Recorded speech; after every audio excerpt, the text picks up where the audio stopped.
Hello everyone, and welcome to DelftStack.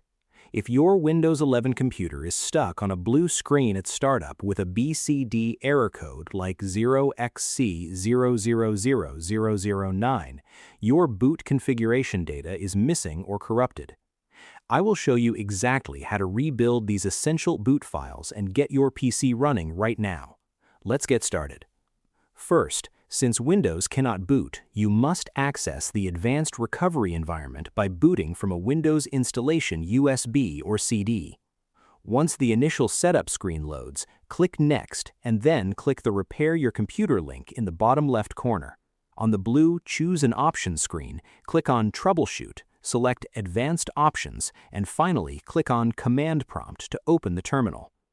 Next, you will use the built-in Boot Configuration utility to scan your drive and manually repair the missing master boot records.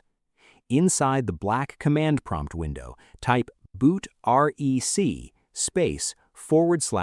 /Fixmbr and press Enter to write a fresh master boot record.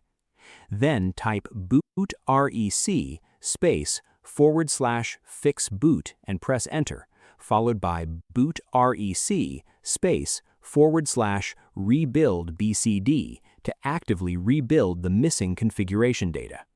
If the terminal prompts you to add a discovered Windows installation to the boot list, press the letter Y on your keyboard and hit Enter.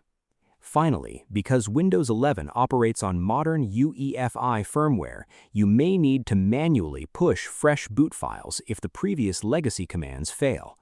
Type bcd boot C:\Windows directly into the command prompt and press the Enter key. If your Windows installation is temporarily mounted on a different letter in the recovery environment, replace C with your specific drive letter. Once the terminal displays the message "Boot files successfully created," simply close the window and restart your computer normally.